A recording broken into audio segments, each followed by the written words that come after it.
they had the Cody showdown or face off or pose down, strip down, whatever with Solo, and they don't have to do anything. Cody does his entrance. They chant his name. They sing the whoa whoa. They go crazy. He got, what do you want to talk about over finally? I think he could come out and fart. They'd be, yes, what a great fart. Okay, and it's, give me a break. Well, I mean, they're telling very good stories. But at the same time, still, it's like, are they putting something in the soft drinks when the people come in the arenas? There's some kind of mind control device being, maybe when you get your ticket from Ticketmaster these days, they also chip you so that you're a pawn of the WWE Fan Enforcement Committee. They're doing everything they want him to fucking do. As soon as he mentions Solo, they boo him, and then they play his music, and out comes Solo. And have you noticed he looks like a Samoan Al Sharpton? Well, now that you say it, I guess I could see it. The thing about coming, he's got a long black coat over the top of another black coat with a gold chain around his neck and the gloves, and he looks like before Al lost all that weight. And as soon as he gets in the ring, they chant, "We want Roman." I mean, he tells the fans to acknowledge him, and the screen goes black. Apparently somebody said, "Fuck you." And they chant Solo sucks. And then they speak to each other. And Cody delivers that, staccato roller coaster of verbiage in a flawless manner that I know you think is overly dramatic, but it fits this. It fits this Shakespearean scene they've got going on here, where the lights are on these people as I am from multiple points in time here to talk to Flash Gordon. Like, what is this way of talking? It's just so, because at times when he nails Cody can get the humanity of everything better than most, and he also gets the fakeness of the overacting of everyone. The grandiose. Yeah. It's grandiosity. And it's like Dusty. It sounds like Dusty doing Shakespeare. Yes, and alas, poor Yorick. I knew the motherfucker well, Horatio. Maybe not that Dusty doing That's the way he'd do it on the plane. After watching the Volunteer Jam 1 videotape about 3 times, he would, last poor York, I knew that motherfucker better than anybody.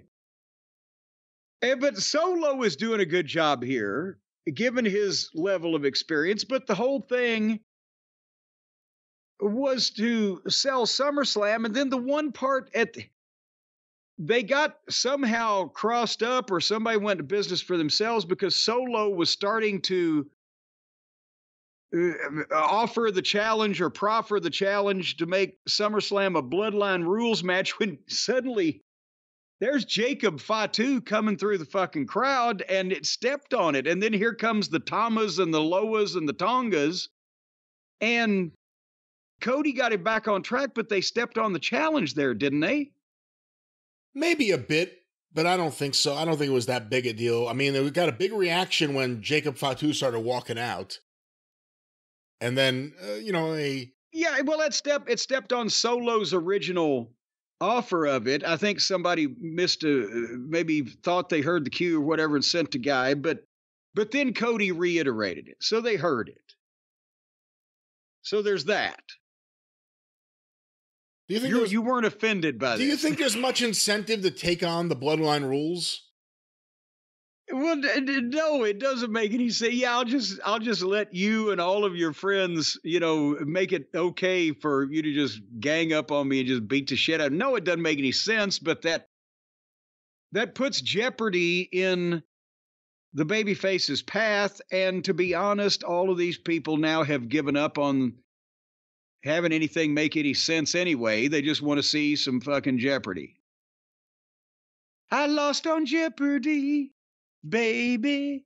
Woo. All right, I don't remember the woo-woo-woos there, so let's... Remember the Greg Kihn Band did Jeopardy, and then Weird Al did That's right. The Jeopardy parody.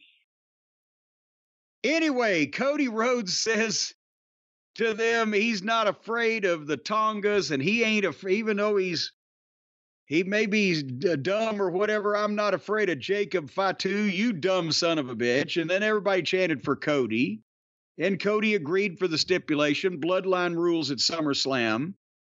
And then Solo told Cody, well, I'm not going to have them kick your ass now because they're going to win a tag team title night and we're going to kick your ass tomorrow.